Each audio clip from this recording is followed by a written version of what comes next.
Сайн байцгаана хүн үзэгчтэй. Өнөөдөр ороо манай дефактоны төрөлгийн зочноор улсын хурлын гишүүн Даваажовын Ганхуйг оролцож байна. Даваажовын Ганхуйг Архангай аймгийн Цахир сумын нутагт 1963 онд төрсөн. Эхнэр хоёр хүүхдийн хамт амьдардаг. Хим технологийн инженер, эдийн засагч мэргэжилтэй, химийн ухааны магистр, Япон, Англи, Орос хэлтэй. 1982 онд Архангай аймгийн Тариад сумын 10 жилийн сургууль, 1984 онд улсын багшийн дээд сургуулийн физикийн факультет, 1985 онд Япон улсын Токио хотын гадаад хэлний дээд сургуулийн харьяа Япон хэлний сургууль, 1989 онд Япон улсын Киото хотын политехникийн дээд сургуулийн хим технологийн факультет, 1996 онд Америк нэгдсэн улсын Колорадо мужийн Денверийн их сургуулийн эдийн засгийн менежментийн институт тус төгссөн. 1996 онд Америк нэгдсэн улсын Колорадо мужийн Денверийн их сургуулийн эдийн засаг менежментийн институт тус төгссөн. 1989-1991 онд говь комбинат технологийн инженер, эрх булах үйлдвэрийн дарга. 1993-аас 2004 оны 6 дугаар сар Бриж хязгаарлагдмал хариуцлагатай компани ерөнхийлөгч. 2004 оны 6 дугаар сараас улсын хурлын гишүүн. Тэрээр Монгол Японы парламентын бүлгийн дарга, ардчилсан намын үндэсний зөвлөлт хорооны болон гүйцэтгэх зөвлөлийн гишүүн. Япон сургууль төгсөгчдийн Жугама нийгэмлэгийн ерөнхийлөгч, Монголын ноос ноолуурын холбооны тэргүүн, ардчилсан хүчний холбооны дэд ерөнхийлөгч, Монголын гейтболын холбооны ерөнхийлөгчөөр ажиллаж байна. За сайн байна уу та? За сайн байна уу. Манай нэвтрүүлэгт оролцож байгаад их баярлалаа. Та бүхэн их тийм чухал их хэцүү 7 хоногийн ярилцлагыг хийж байна. Нөгөө одоо та бас дэмжиж байгаа тэр төрийн өмчийн оролцоотой, гадаадын төрийн өмчийн оролцоотой компани, аливаа нэгэн Монголын компаниуд дотор 20 Монголтой Монголд үйл ажиллагаа явуулж байгаа компани 20-оос илүү хувийг эзлэхгүй гэсэн хүмүүсийн санал яваад өмнө байсан таны та бүхний гаргасан санал ингээд нийлээд цаг хугацаанд шахагдсан юм болж байгаа. Энд юу болж байна? За энэ одоо чухал сэдв юм байгаамаа. Тэгээд өнгөрсөн сард шиг санджээ та улсын хурлын гишүүн Зэдванч Гэвэж сайхнаар энэ сэдвийг хөндөж ирсэн. Тэгээд уг нь бол өнөөдрийн Монгол улсад хүчинтэй хөлж байгаа ашигт малхамлын тухай хууль байгаа. Тэнд засгийн газар стратегийн ач холбогдол бүхий ордыг шийдвэрлэх асуудал тогтоолын төслийг улсын хурл шууд өргөн барих хэрэгтэй байна. Тэгээд нөгөө бид өргөлж ярьдаг 2007 оны 27 дугаар тогтоол гээд тэр дотор нарийн цохатын нүүрсний орд гэдэг байгаа. Тэр нүүрсний ордын нэг л хэсэг юм байгаа юм л та. Уг нь олигтой засгийн газар олигтой ярийн салбарыг хариуцсан цайд бол шууд улсын хурлд өргөн бариад стратегийн ач холбогдол бүхий салбарт хамруулж ийм боломж байгаа. Нэгдүгээр.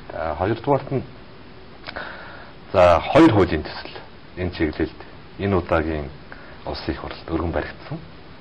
За нэг нь бол дундаасаа буцагдсан энэ Батбаяр, Зандан шатар. Тэгээд энд бас миний бие орсон ийм хуулийн төсөл байсан. Дундаасаа буцаад нөгөө хууль санаалтсан гишүүд нь зарим нь болчхоор бас зогсчдаг гэдэг юм тал бий. Нэг нь бол яаж уцчих. Ерөөсөө хууль улсын хурлын шийдвэрийн төсөл өргөн мэдүүлэх журмын тухай хуулийн дагуу нэг хэсэг нь болчих юм бол тэр зогсчдаг. Тэр бол хуулийн авраг тийм. Дараагийнх нь бол Бямцогт гишүүн. Тэгээд миний бие. За гишүүдээр нэг хоёр гишүүн орсон. Тэр хууль нь бол 2011 онд 11 оны хаврын чуулганаар наадмын өмнө хилцэгдээд эхнийх нь одоо дэмжигдсэн юм хуулийн төсөл байгаа. Тэрний нөгөө стратегийн ач холбогдол бүхий салбарт гадаадын хөрөнгө оруулалтыг зохицуулах тухай яг жоохон зөөлрүүлж тийм ээ хязгаарлах гэдгээс хамгийн гол юм бол тэн дээр өгсөн одоо гол цэг point бол гадны төрийн өмчийн эсвэл гадны засгийн газрын оролцоотой аж ахуй нэгж манай стратегийн ач холбогдол бүхий салбарт ороод ирэх юм бол энэ бол одоо их зохимжгүй асуудал. Энэ бол цаашдаа бас улс төрийн асуудал болдог. Манайх өөрөө геополитикийн хувьд газар зүйн хувьд эмзэг байршилтай. За аль орны аль төвийн улс орнууд одоо жишээлбэл төрийн хөрөнгө оруулалт ихтэй байдаг үлээ. Ер нь төрийн өмчөөр асар их худалдан авалт хийж энэ бүс нутгийн стратегийн эдийн засгийн стратегийн асуудал амар их тийм идэвхтэй явж байгаа. Тийм учраас бид бол болгоомжлох хэрэгтэй байсан. За тэгээд сая яг тэр асуудал үүсэнгүүт энэ хуулиа цааш нь хилцүүлээгээд ард намын бүлэг дэмжиж улсын их хурлын эдийн засгийн байнгын хороо дэмжиж улсын их хурл дэмжсэн байна. Одоо анхны хилцүүлгээд нь баталж ирсэн байр суурьтай байна. За тэгээд энэ 7 хоногт болчихвол уу гэж ингэж бодож байна. За одоо ч нөгөө сонгуул хартаад. Тэгээд яг сонгуулийн хуулийн хүрээнд нөгөө намын мөрийн хөтөлбөрүүдээ өнөө маргаашгүй аудит хийх шаардлагатай. Тэгээд өчигдөр ард нам оролцсон, өнөөдөр ардын нам оролцож байгаа шүү. Маргааш бол 3 дахь өдөр байнгын хорооны хуралтай өдөр, тэгээд 4 дахь 5 дахь өдөр улсын хурлын нэгдсэн чуулгантай энэ чуулганаар хэлцээд баталчих болов уу гэж ингэж бодож байна. Яг таны сая ярьсан үг бид нар сонссон. Тэгээд нэг юм асуудал байна л да. Та бүхэн ингээл ард намынхаа хөтөлбөрийг батлуулна нөө маргааш хуралдаал сонгуул Монгол гэл ингээл. Тэгээд нэг 6 сарын 28-наас хойш амьдрал байхгүй юм шиг л одоо иргэдийнүүдээр харагдаж байгаа юм л. Ялангуяа өмнө South Gobi өмнгийн говийн институтийн холбоотой компани Виржинийн хуулиасаа манай хараа 4 сарын 1-нд мэдэгдсэн 35 хоногийн хугацаатай юм байлээ. Календарын хугацаагаар бол 5 сарын 7 гэхэд тэр альва нэг тэр хуулийг 20 альва нэг тийм таны сая ярьсан нэг хууль яг тэр тодорхой заавтай нэг өгүүлбэл батлагдахгүй бол South Gobi Sand гэж компани 80% хятад энэ засгийн газрын эзэмшдэг компани болох гэж байгаа. Канадад тэсэд худалдаад авч байгаа. Тэр бид нар энд юун тухай ямар сонгуул тухай ямар ч хамаа байхгүй тэр. Тэрийг ойлгож байна. Тэгээд 3 хоног энэ 7 хоногд байж тээ. Ер нь бол өнөөдрийн хуулийн хүрээнд нэг гарч байгаа гэж би нэг хэлсэн. Хоёрдугаарт ашигт малтмуулын лицензийг төр төтгөлзүүлсэн байгаа. Энэ 7 хоногт багтаад гарчихд бол өмнө байгаа хуулийн эргэцэн орчныхоо хувьд ч өнөөдрийн эргэцэн орчныхоо хувьд ч бүрэн боломжтой юм аа гэдэг. Тэгээд маргааш эдийн засгийн байнгын хороо хуралдах хах эцсийн хилцээлгүй хийчихнэ гэж ийм байдалтай байж байна тий. Зүгээр ахаа санаа зовоо хэлэхэд төдгөл зүйлсэн лиценз төдгөлзүүлсэн энэ төр гэдэг бол үндэс суурь нь бол одоо ямар байх юм. Олон улсын маргаан дахиад нэг марубэни гэдэг шиг зардал гараал том баахал тийм юм болох үе гэж санаа зовж байгаа шүү. Тэгэхээр ямар ч гэсэн хэрвээ энэ засгийн газрын их хурл ингээд нэргээ харахад 70% хилцсээр байтал Канадын засгийн газраас алдсан байх юм бол та хоёр нам та нар бүгдээрээ ард түмэн сонгохгүй ш тэрийг одоо ойлгож байдаг баг. Та нар юу ч бүтэхгүй ш. Тэг яг уу ер нь бол нийтлэг улс орны нийтлэг эрх талаас аль гэж ойлгож болно. Гэхдээ нэгдүгээр өнөөдрийн хуулийн хүрээнд тийм гарц байгаа. Лицензийн хүчингүй болохоо шууд энийг бол стратегийн ачаал үйлчлэхий орцод хамрууллаа. Яг засгийн газар хуралдаад ингээд оруулаад ирэх боломж байгаа. Энэ хуулийг энэ 7 хоногт бас батлаад гаргачих юм боломж байна. Яг бодит одоо де факто бол юм л байна л да. Тэгээд та хүмүүс өнөөдөр маргааш хоёр ингээд намынхаа баг хурлыг ингээд сонгуул зарлахын урд өдөр ээлжид нэг хэдхэн цагийн өмнө хийгээл одоо програм. Энэ яг бас нэг сонгуулийн хуулинд заасан. Юу нэг 5 сарын 8-ны дотор аудит хийгдсэн байх хэрэгтэй гэдэг нэг тийм асуудал байгаа. Юунд аудит хийгдэх гэдэг юм? Ерөнхийдөө нэг улс орны програм болж байгаа нэг санхүү эдийн засгийн хүрээнд багтаамж нөгөө айхтар анхудаага хийдэг болсон юм уу? Тийм сонгуулийн хийдэг болсон. Түрүү 4 жилийн өмнө таамагт хийх хэрэгтэй байсан шүү. Тэгвэл бол бид ийм зураг олсон байна. Тэр үед би ч улсын их хурлын гишүүн биш байлаа.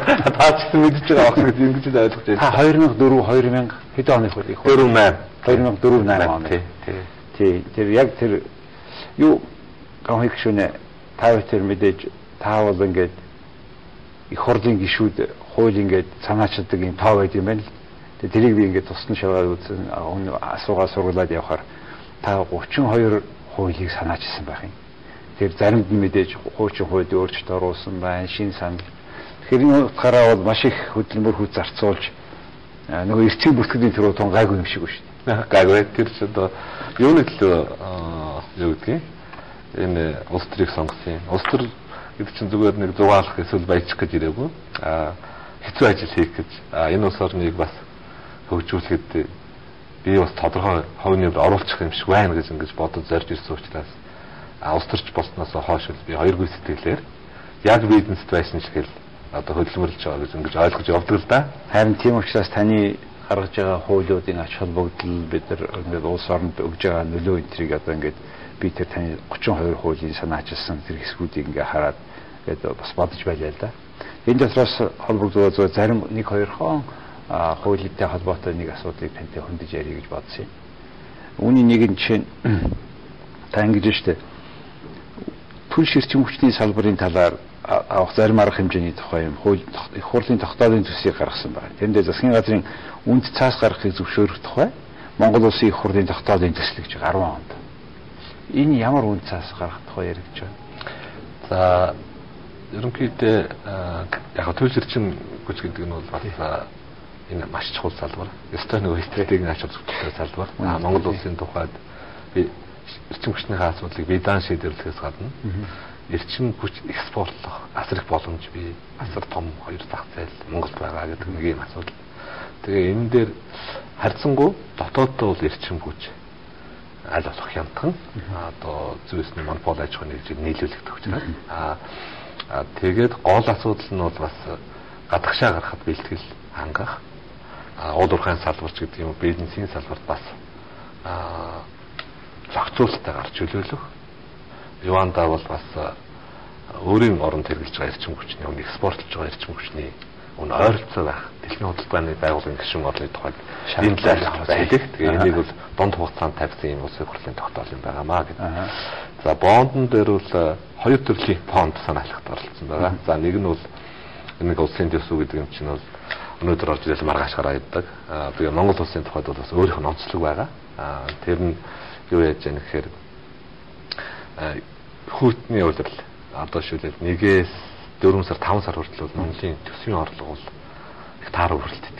Тэгээд тэрийг нөхөхийн тулд засгийн газрын бонд гаргаад тэгээд бонд худалдаад орлого оруулаад дараа нь онд багтаагаад эргээжүүлдэг нэг юм бонд. Дотоодын зах зээл дээр мөнгөний уршлагын менежмент хийхин тулд тэр бондыг хэлж байгаа. Тэр бонд. Нөгөө нэг бонд нь бол энэ ноос нуудрын салбарт 300 тэрбумын бонд гаргасан. Тэгээд энэ бол бас гол санаалагчаар оролцсон. Тэгээд та өөрөө мэдчихэж байгаа юм уу? Ер нь бол альва улс оронд нэг өрсөлдөх боломжтой салбар гэж ингэж байдаг. Тэгээд нэг ноолуур гэдэг нэг түүхийд бол ерөөсөө Монгол үндэстэнд байгаа юм лээ. Тэгээ одоо өөр Монгол одоо Монгол улс гэдэг. Тэгээ энэ хоёр нийлээд ингэж байгаа. Тэгэхээр зах зээл дээр бол өрсөлдөх боломжтой юм аа. Нөгөө талаас яг өнөөдрийн байдлаар бол үйлдвэрлэлийн аргаар, хэмжээ аргаар хийж чадаагүй байгаа учраас хүний биед одоо нөгөө зөөлөн дулаан салхи нэвтрүүлэх чадвар нь сайн энэ төр гээд таск гээд тэгээд биднүүд нэг жилдээ 5-6 тонн түүхийн ноолор үйлдвэрлэж байна. Энийг боцруулахгүй гаргачих юм бол 200-аас 300 сая доллар. За утас мутас хийгээд самнаад, самц хийгээд, костюм хийгээд ингээд гаргачих юм бол 600-700 сая доллар өрхөн болох. Тэгэхээр тэр нэм өртгөөс үүсэж байгаа 300-400 сая доллар нь бол монголчуудын амьдралдаар үлдэх юм аа. Тийм учраас энэ салбарыг дэмжиж, гэхдээ дэмжихдээ бол зөвхөн хөнгөлтэй зээлээр, тийм хөнгөлтэй зээлээр эргээлтүүлчихнө гэсэн ийм байдлаар 100-ийн 150 нь бол нөгөө жижиг дунд бизнес эрхлэгчтэй хөнгөлтэй зээл олох жилийн нэг 6-7% хөвтэй очиж байгаа болов. Тэр нь бол Монголд чинь хөгжил сатаа болж байгаа нэг мундаг зүйл нь бол арилжааны банкнуудын зээлийн хүү өндөр мөн одоо төсвийн зарлага их тэлгэж байгаа учраас хөнгөлтэй зээл олгоно гэдэг чинь хөнгөлтэй мөнгө олчихсон гэсэн үг шүү бөгөөд тэр зах зээл дээр тэр өнгөөрөө буцаад төлж байгаа юмыг л тэр хөнгөлтэй зээл гэж байна шүү дээ. Нэг зээл төлөгчдийн мөнгөөр нүүлгээд хийж үуч. Тийм зээлийн хүүгийн нэг тодорхой төвшөнд улсын төсвөөс хариуцсан. За тэгээд та 300 сая доллар хэдэн компанид өгсөн бэлээ? 100 тэрбум төгрөг. 300-аас нь бол юу яасан шүү дээ 150 нь жижиг дунд үйлдвэр, 100 нь бол ноос ноолрын салбар, 50 нь бол хоньны ноосны чиглэлд. Тэгэхээр энэ мөнгийг чинь бонд ч үгүй, зээл ч үгүй буцаад төлөгдөнө. Энэ мөнгийг тэр хүмүүс яг хэн төлөх юм бэ гэдэг хариуцлагыг яа тооцох вэ? Тэр ойлгомжтой. Тэр нь яасан гэхээр ерөөсөө өнөөдөр утас хийж чаддаг, цамц хийж чаддаг, даав хийж чаддаг тийм хөрөнгө оруулалт хийсэн хөрөнгөтэй компаниудад л өгсөн өгж байгаа. За өгөхгүй л яах юм жишээ. Өгч чадахгүй ямар нэг шалтгаанаар бид одоо ингээд татварын мөнгнөөс эдний өмнөөс ингээд тэнд том шүүлтүүр нь арилжааны банк хариуцсан шүү дээ. Хариуцж байгаа. Тий хариуцж байгаа. Тэгэхээр ер нь бол нэг ийм л юм байгаа. Монгол ер нь хөгжил садаа болж байгаа зүйл харцаахгүй энэ өндөргүүтэй зээл. Нөгөө үн цаасны хүү хоёр шүү дээ. Өнөөдөр Жишээлбэл дэлхийн нийтээр машины үйлдвэрч, IT-ийн үйлдвэрч жилдээ нэг 5-10% ашигтай ажиллаж яхад. Одоо зардалт нь бол хүний цалин их хувь эзэлдэг шүү дээ. Тэгэхэд чинь биднүүд 20% зээл өгүүлэлцчихэд тэгээд тэднийтэй өрсөлдөнө гэдэг нь хэцүү байх л та. Тийм учраас энд бол бас төрөөс тэмцэг байх хэрэгтэй нэг хөгжлийн банк, хөрөнгө оруулалтын банк, экспортын банк гэдэг байна шүү дээ. Төрөөс дэмжигтэй байна гэдэг чинь тэр мөнгө хямдхан болчихж байгаа гэсэн үг биш л дээ.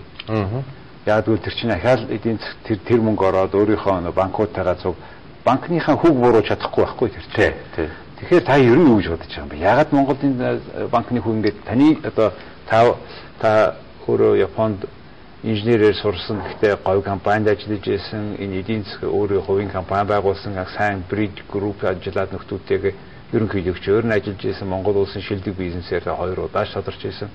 Ер нь ингээд эдийн засгийн талаас Монголын хүү банкны хүү өндөр байгаа буюу таны бид хоёрын ярьсан хамгийн цаад болж байгаа энэ зүйлийг цаад утга учир хаанаас гарч ирээд байгаа? Хоёр хүчин зүйл байгаа. Тэгээ нэг хүчин зүйл нь бол бид нэг шилжилтийн гэдэг тийм зах зээлийн эдийн засаг гэдэг 22 жил болж байна. Тэгээд одоо бидний бизнесийн салбарт таны жишээлбэл жуулчин компанид ажиллаж байгаа үед тийм ээ. Одоо сарын зээлийн хүчин баг 20% тавь байлаа шүү дээ. Тэгээд тэр нь яаж яах вэ? Яг мэдээж энэ мөнгө санхүүгийн зах зээлийг либералчлах хэрэгтэй. Шууд либералчлсан. Банкуд либералчлаад төрийн банк болсон, хувийн банктай хувийн арилжааны банк мөнгөний зах зээл дээр үйл ажиллагаа явуулж байна. Гэтэл нөгөөдөл чинь итгэх хүн байхгүй. Гаднаас хөрөнгө оруулалт орж ирэхгүй. Мөнгөнийхөө өсвөрийг бэлтгэхийн тулд өндөр хадгаламжийн хүүтэй өсвөр бэлтсэн. Тэгэхээр тэрнээс сурвалж яваал. Өнөөдөр жишээлбэл Монголд дунджаар арилжааны банкны хадгаламжийн хүү 10% тавих шиг. Тэгээд 10% хадгаламжаар зээл өгж байгаа банкуд бол 20%-өөс өөр аргагүй болдог юм байна. Тэгээд батлага жишээлбэл нөгөө найдвартай байдлын баталгаагаа 5-6%-ийг Монгол банк бас тэнд барьж байна гэдэг нэг юм асуудал тийм. Тэгээд ер нь бол бас нэлээд багасч ирж байна. Тэгээд энэ тохиолдолд энэ арилжааны банкны энэ өндөр хүүтэй зээлийг хүлээгээд байх юм бол бодит эдийн засагт иргэдийн амжилттай хохиролтой байна. Тийм учраас ерөөсөө дэд үтсийн салбар, боловсруулах үйлдвэрийн салбарт бол урт хугацааны тэр хөнгөлтэй зээлийн өгөөгээд хөгжлийн банк байгуулад ингэж явж байгаа. Энийг бол ер нь дэлхийн олон орн энийг даваад гарсан байгаа. Энэ мөнгнөөс мөнгө хөлнө гэдэг чинь бас баялаг бүтээдгүй бас нэг тийм сайн зүйл биш. Нэг 200-аас 300 иргэний хадгаламжн дээр л одоо манай арилжааны банкудад байгаа 2.4 их найт төгрөг өгч байна гэж ингэж хэлж байгаа гэж ингэж хэлж байна. За дараагийн хүчин зүйл нь бол төсвийн зарлагын тэлэлт бас эдийн засаг өсөлттэй байна. Төсөв тэлж байна.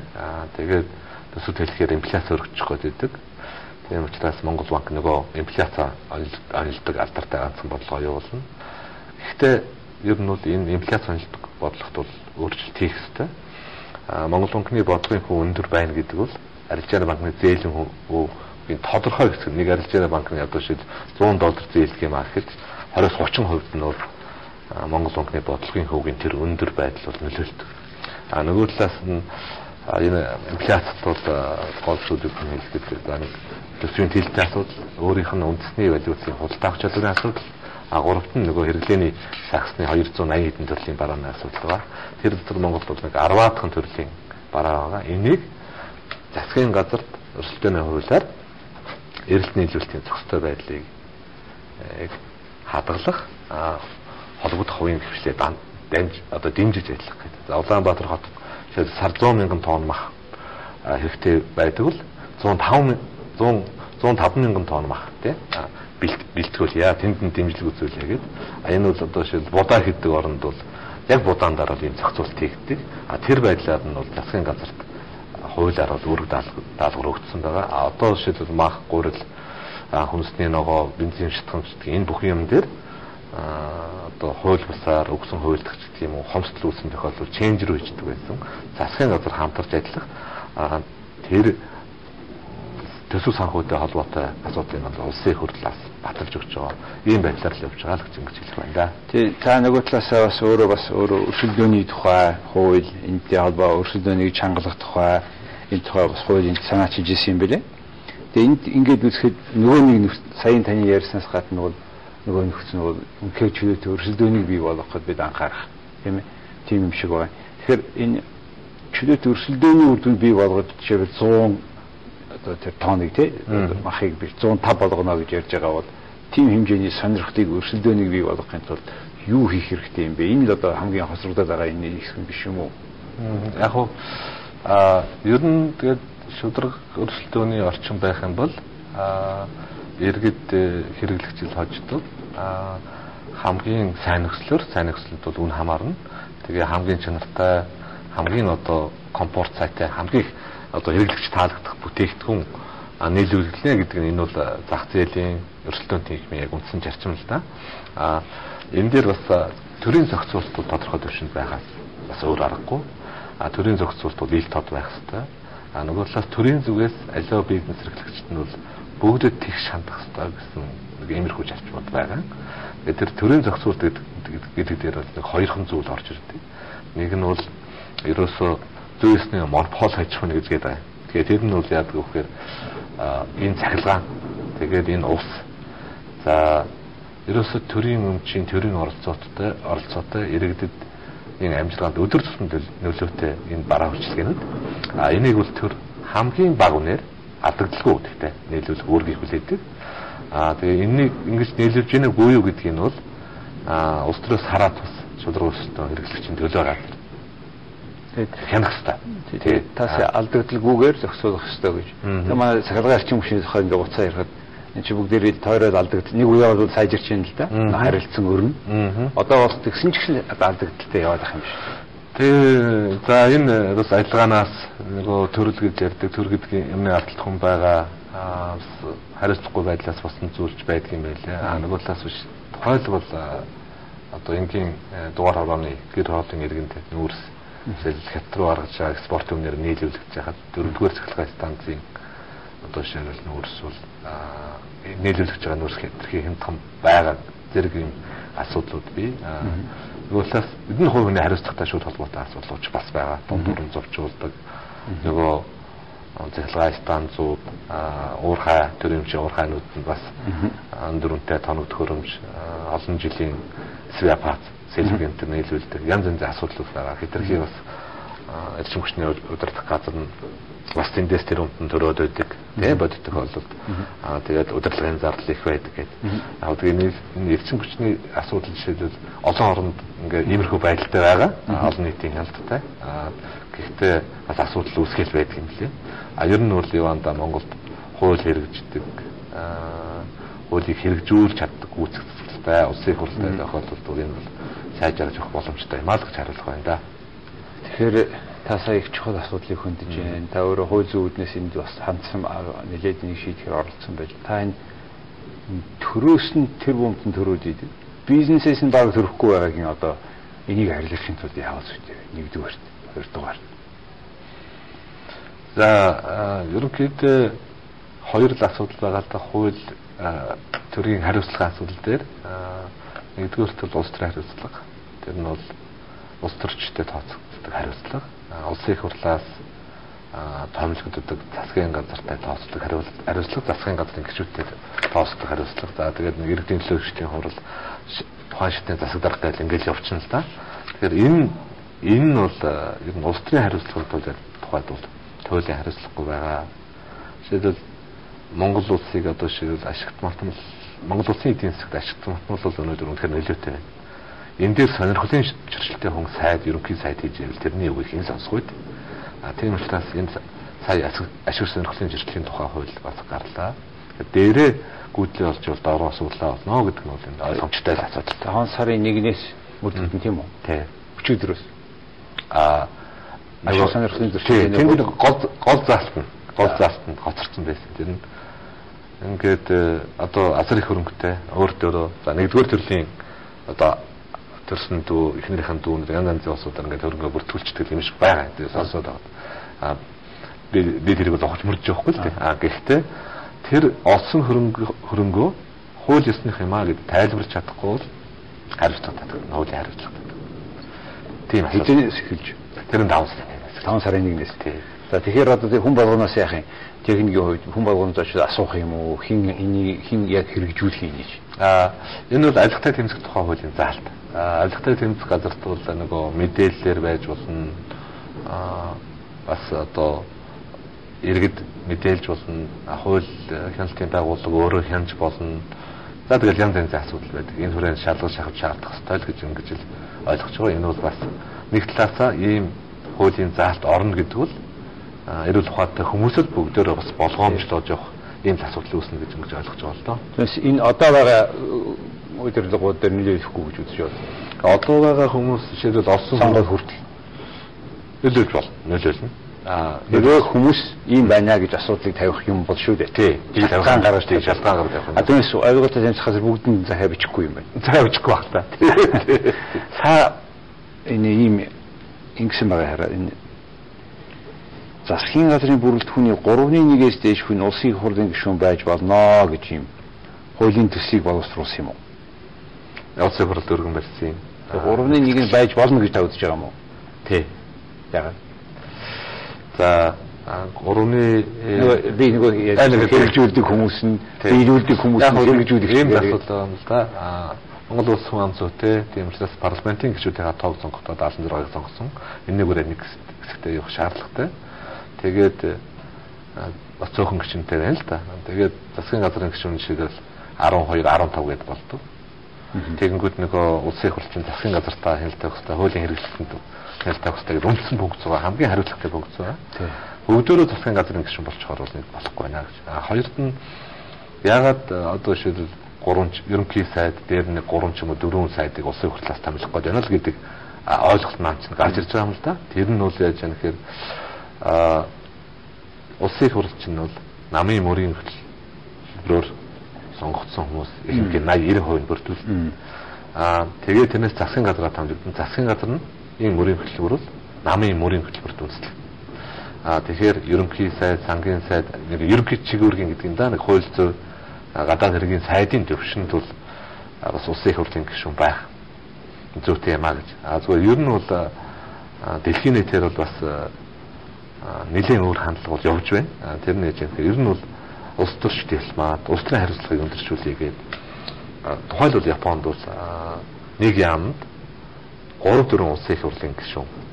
Жишээл дэд сайд, орлох сайд, засгийн газрын гишүүн хийж юм л да. Тэр нь яаж юм гэхээр нэгэнд ард түмний өмнө шууд хариуцлага үзэж байгаа учраас нэг ойлгож байна. Англи тийм систем, Канадын систем юм байлаа. Гэхдээ тэр улсуудад байна шүү дээ. Жинхэнэ ажиллаж байгаа бүр тэдэн бүр сүүдрийн засгийн газар гэж хүртэл байна шүү дээ. Тэгээд тэний бой кабинет байна. Түүнээс гадна тэр жинхэнэ оппозиц ажиллаж байгаа учраас нөгөө хүмүүст ашиг сонирхлын зөрчилдөөнд орох ямар ч нөхцөл байхгүй байна. Тэгэхээр одоо жишээлбэл одоо Саркози чинь одоо Франц дэх тэр Каддафигаас санхүүжилт авсан байж магадгүй шалгаж шүү дээ гэх мэтээр тийм үү өөрчлөлтөө. Тэгэхээр өнгөрсөн энэ 5 жилийн одоо би дахиад дараагийн сонгуульд ингээд 4 жил яваад ороод ирлээ. Энэний чи ихэнх тийм үү 80% бид нар 85% шугам хугацааных нь 2 нам хамтарсан тийм ажиллах тийм сайн ажиллахгүй оппозицгүйгээр бид сайн ажилладаг оппозицгүйгээр яваад ирлээ шүү дээ. Яг хөө альва юм хоёр талтай л да. Тэгээд ер нь бол жишээлбэл Арс намыг бол Монголын ард түмэн, Монголын сонгуулийн насны иргэд бол шууд цөөнхөр сонгосон. Тэгээд цөөнхийн хяналт гэдэг бол асар хүчтэй юм л да. Ер нь асар чухал юм л да. Тэр бодлого өөрчлөлтүүлэх асуудал жишээлбэл оюутлогын гэрээ шийдвэр сайн шийдэгдсэн байхыг үүсэхгүй, стратегийн улсын төсвийн хөрөнгөөр хайгуул хийсэн ордуудын төрийн эзэмшлийн хэмжээг өнөөдөр бүгдөө өргөнгийн шийдэгдсэн байхыг үүсэхгүй гэдэг асуудал. Нөгөө талаас ерөөсөө үзэл баримтлалын асуудал. Үзэл баримтлал гэдэг чинь өөрөө өөрчлөлтөө, өөрөө хяналттай да. Тэгэхээр энэ асуудлаасаа бол бас нэлээд энэ асуудалтай учир дутагдaltaй. Нийгэмд бас энэ орон зай дутагдсан, за ажлын индекс ухарчихсан иймэрхүү асуудал бол үүссэн. Тэгээд нэгэнд улс төр өөрөө дандаа олон хороо шийдвэр гаргадаг. Тэгээд тухайн үед нь олон болсон нам нь улс төрийн нөхцөл байдлаас за хаахтай хамтарсан засгийн газар байгуулаач. Та нар намынхаа холбогдох байгууллагаараа хэлцэж өгөөч гэдэг ингээд хэлсэн. Тэгээд хэлцэл за хамтарсан засгийн газарт нь орё гэдэг ингээд ороод ирсэн. Зүгээр яг энэ тухайд бол зүгээр ардсан нам хэдийгээр цөөнх болсон ч гэсэн ардсан намын мөрийн хөтөлбөр дотор бас ах юм хэрэгжих боломжтой юмнууд их хамгийн гол нь тийм яг хэрэгцсэн л мэдээж хоёр улс төрийн тэргүүний улсыг аваа явж байгаа хоёр намын үйл ажиллагаа мэдээж зөндөө олон бид нар хийгдсэн юмыг харж байгаа тийм ээ. Тэгээд хэрвээ тусдаа юм оппозицоор байсан бол бид илүү арай жоохон сахираг баттай энэ их мөнгө төгрөгийн амлалт нараа баг гэх мэтэр ийм тодорхой тийм хүмүүс хэрэгтэй юм илүү байх байсан бол өөрчлөлт хүмүүс үзээд нь шүү дээ. Яг судалгаа хийгээд үзэхээр нэг ойрцол байдаг юм лээ. Тий. Ер нь бол цаашд бол бас байдаг байр суурьнда олонх шиг цөнгөн шиг явах нь харин тий арчлынхаа үндсүүлэлт бол хэрэгтэй юм байна гэдэг нь бол ойлгосон бахаа л гэж ингээд. Та одоо ингээд ардчилсан намын үндсийн зөвлөлийн гишүүн ахаа сонгуульд орно манай төр барих биднүүдийн хүсэн одоо бид нарыг одоо хүлээж байгаа гишүүдийн энийг ерөн цаашдаа бол аливаа нэг нь нөгөө хоёр дахь нам нь оппозицид байгаа. Аль болохоор баг засгийн газрын гишүүн их хурлаасаа тавигдаад их хурл нөгөөдгийг хямд чаддаг ийм системд л баймар байна. Тэгээ энэ бол үндсэн ширчим цаана нэг байна. Үгүй бол бид нар яаж юм гэхээр нэг одоо чиглэл одоо ингээд том өдөртөх хүмүүс байлгаа аалахын тэр үед нь бүгдээрээ мөргөж давхи аалахын тэгэл дараа нь болохоо байлаа айлгуудгийн яваад хийгээд одоо тэр чинь үгээд юм хийцэн болчихгүй яг л ийм чиний зүгээр энгийн утгаар бодоход яг таны хэлдэгтэй юм их санал нэг байна. Тэр олон цонхороо байна гэдэг бол маш чухал. Ер нь бол хамтраад үзлээ. Ямар үр дүн гарахыг бол яг өнөөдөр тэгээ цаг хугацаа хариулах баг. Ер нь бол тэр ард түмний сонголтыг дээлж байх нь бол маш чухал юм байна л гэж ингэж хэл. Ганхид гүн Баян зүрх дүүргээс сонгогдсон. Тийм Баян зүрх дүүргээс. Тэгэхээр та Баян зүрхээс нэг удаа Баян зүрх налах дүүрэг. Налах дүүрэг. Аа. Баян зүрх дүүрэгт нийт хичнээн хүмүүс гэр хороолд амьдардаг. Баян зүрх дүүрэгт нийтдээ 280-аад мянган иргэдийн 60 орчим хувь байгаа. Дүүргийн 280-аас 60-аа. Тий. Тэгэхээр одоо 160 орчим мянган хүний гэр хороолд амьдардаг гэж бодъё. Тийм амж байна л. Тэгэхээр энэ гэр хороолд байгаа хүмүүс нийтийн халуун ус одоо хийж байх юм бол. Ер нь хороо болгонд бас усанд ордог газар үйлчлэгээний төв ойрхон газрууд бас байгаа л да. Зүгээр гачууртын хэд байгаа айлууд ч гэдэг юм уу налаагаас тэрэлж ингээд тарцсан айлууд яг эсвэл тий. Энийг хийх гэж байгаа шалтгаан нь санжаана би бас нэг гигия гэдээ бас бичсэн юм аа. Энэ зөвхөн удирдлага том ордон бариад тэр их мундаг маш олон тэрбум тэр одоо сая төгрөгөөр хөшөө дурсгал бариад байх юм аа. Тэрний оронд халуус бариуд яасан юм бэ гэж. Тэрэн дээр та юу гэж бодож байна? Яг тэр конторын тухайд бол нийслэлийн төсөвт бас шийдэгдсэн юм асуудал. Тэгээд бас конторт өнөхөр дарга царайлаад суухгүй иргэдэд одоо нэг цонхны one stop үйлчлэгээ үзүүлээд маш хүн суртал багтай бас сайн л асуудал та. Иргэд бас ингээд тоглох газар орж ирээд үйлчлүүлэх гэдэг. Хөшөөний хувьд бол илүүцсэн асуудал бол өгч ингэж бодож байгаа. Дүүргийн өөрийнх нь одоо нэг жилийн төсвийн орлого бол нэг маш багштай одоо төсвийн эрх мэдэл багтай тийм учраас нэг 3-4 тэрбум төгрөг байдаг баг. Тэгээд тэр хүрээнд л шийдсэн юм бол гэж ингэж ойлгож байгаа. Өөр чинь нийлээд хийдэн хөшөө нийлээд тэрнээсээ илүү хэмжээний өртөг зардалтай хөшөө болчиход байгаа юм л да. Ааха, нэлээд үн цэнтэй тийм манай Баян зүрхийн арц намын гишүүд ярьж ирсэн их өндөр өртөгтэй юм зүйл болсон байна. Бас тендер дээр бас бодлоо гарахын тэгээд бас одоо холбогдох хуулийн байгууллагууд шалгуулж барьж байгаа гэж ингэж ярьж ирсэн. Буруу зүйл хийсэн бол хуулийн хүрээнд дуустарч юм бол хариуцлага хүлээх ёстой гэж ингэж ойлгож байгаа. За ер нь одоо яг хамгийн тулгымцсан асуудал гэдэг нь Монголын тухайд нэг дэдцээ чанартай бий болох асуудал байна. Хоёрт нь хот суурин газрын орон сууцны дэдвцийг бий болох асуудлууд байгаа. Тэгээ өнөөдрийн төсвийн хуваарлтын байдлаас нь яваад ирэхээр амдчгүй хамартгүй жоохон шийдээд ингэж явж байгаа. Тэгээ энэ зөвхөн Баян зүрх дүүргээс бол бас 2-3 ч том гэр хоол тэрчгээрээ дэдвцтэй болсон. Тэгээд дэдвцтэй болохоор нөгөө ховчилж авсан жоохон газар нь ширэл 70-80 сая дэдвцгүй гэр хоолын газар бол 4-5 сая ч юм уу ингээд бас дэдвцтэй болохоор хүнд их өгөөчтэй юм байна. Тэгээд нөгөө утааны асуудал гээд. Тэгээд би зөвхөн Арс намын мөрийн хөтөлбөрт бол гэр хоолын дэдвцийг шийдэх асуудлыг бол оруулсан. Бүх намын мөрийн хөтөлбөр өгөөгүй байгаа учраас өнөөдөр шууд ярих нь бас ном хаавгаас байна гэж хэлсэн. За одоо би зүгээр та өөрөө ингэж Японд их сургууль төгссөн хүн уг нь архан хүн байлээ тийм ээ. Тэгээд сурж байгаа дунд сургууль төгсөөд Монгол дээр юу багшийн сургуульд 2 жил физикээр сураад тэгээ Японд явсан биш. Та Японоос буцаж ирэхдээ та ер нь бол ямар хөө сэтгэл бодолтой ирсэн бэ? Инженерийн чиглэлээр төгсч ирсэн. Тэгээд миний одоо үндсэн мэргэжил бол түүхийн нефтнээс эхлээд бензин энэ төр гараад тэгэл нефтийн будаг гаргах маш олон төрлийн будагч ер нь маш их хөргөн хэлээ. За тэгээд мэдээж ингээд оюутан байх чинь бид нар ч одоо тэр үеийн улсууд чинь нөгөө онц сурахын төлөө бас их үзнэ. Манай ангийн Япон дараа 2-3 солонгос оюутан байсан. Тэгээд ингээд харж яхад бол тэднүүд арай өөр сэтгэлгээтэй. Өөрийнхөө яг одоо ингээд ажил дээр гараад ажиллах тэр хичээл рүүгээ асар их ачаал хөдлөгдөв. Бүгдөөрэнд ном зүйх өнтрийг бол бас нэг тийм аашаадгүй юм шиг. Мэдээж эхлэн сайдын яамнаас бол биднүүдийг л за шалгалтынхаа дүнг аваад түрээд ирэл гэж тэгж очдог. Тийм учраас тал талын шахалтай байсан л да. Тэгээ хурж мэдээж хамгийн сайн инженер болно гэж ингэж төгсч ирсэн. Тэгээд хурж ирээд яг үйлдвэрлэлийн талбарт ангийн Монгол ажилтнаа аялын гаргасан эхэлсэн. Тэгээд тэр үед бол нэг 2 Японы инженер говьд ажиллаж ирсэн. Ерөөсөө технологийн төр нь бол бүх юм тогтцсон. Дээд удирдлага нь бол бас маркетинг тэр одоо зах зээл талаасаа сайн ойлгомжгүй. Тэгээ иймэрхүү байдалтай. Тэгээд 3 жил ажилласан. Нөгөө одоо шийдэл нефтнээс бодог үйлдвэрлэж байгаа бодгийн үйлдвэр дээр очиод ноолороо дуршаад тэмээнийхээ ноцыг дуршаад тонныхоо ноцыг дурших тийм одоо эрдмийн чанартай гэдэг юм уу яг жинхэнэ инженер хүний хийж тэр ажил бол айгүй хязгаарлагдмал. За говьд бол сандууц ч юм уу сибагаяг ч юм уу тэнд авчирсан бодгийг сайхан жороор найруулаад боддог нэг юм. За яг өнгөний компьютер гэж байдаг. Тэр их гоё мэргэжилтэй одоо нэг үндсэн 3 өнгө гэж шар нөгөө онлайнаас эхлээд. За тэгээд яг тэр талын юм бол хийх боломжгүй юм байна гэдэг нь ойлгоцсон. Тэгээ яг 3 жил ажиллаад яг арчил зах зээл яг тараад 91 он гэж тараад. Тэгээ тэр үед манай 4-р цахилгаан станцд нь зогсчих байл. Олон асуудал үүсчихсэн.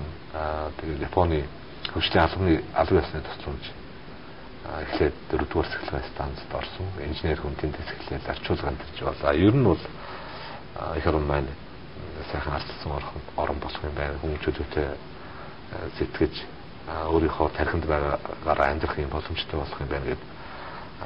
Зөвхөн одоо инженерээс илүү энэ улс орны хэмжээнд бас ажиллах хэрэгтэй юм байна гэдэг бэрэж гэж компани байх болоод тэгэл гарсан юм л да. За Япон хүний одоо нэг юм тууштай ингэж хийгээд амжилтанд хүргээд шүү дээ хүмүүс чинь нэг гүрийгээ нэг самурай, бушидо гэх нэг үзэл бодлын яваад шүү дээ. Энэ талаар таны хамгийн бодож авдаг юм юу вэ? Цаан чанараар, цаан чанар талаас.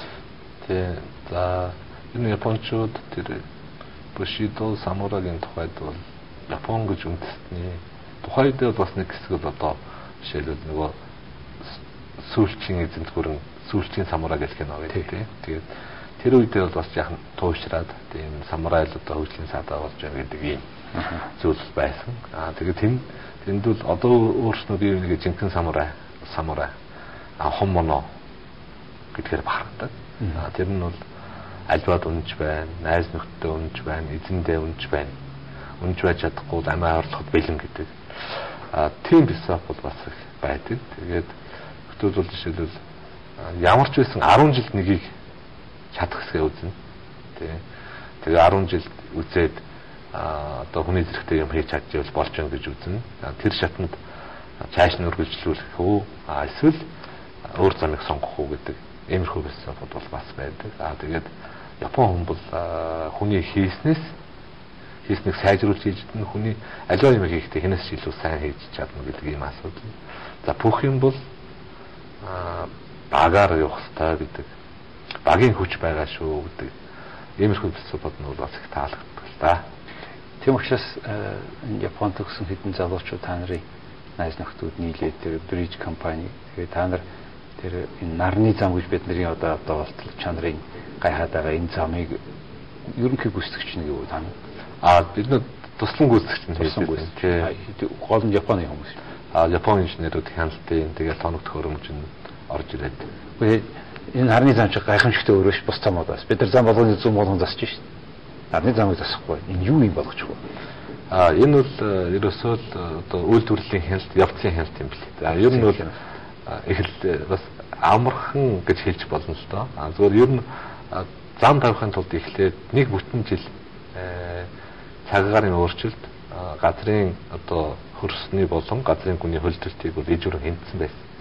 За тэгээд одоо туслан гүйцгээд хэдэн сайхан залуу инженертэй бид нэг шүн ажилтдаг. Өдөр жинүүгээр хүн явдаг учраас та нар өдөр ажиллана гэж байхгүй шүү.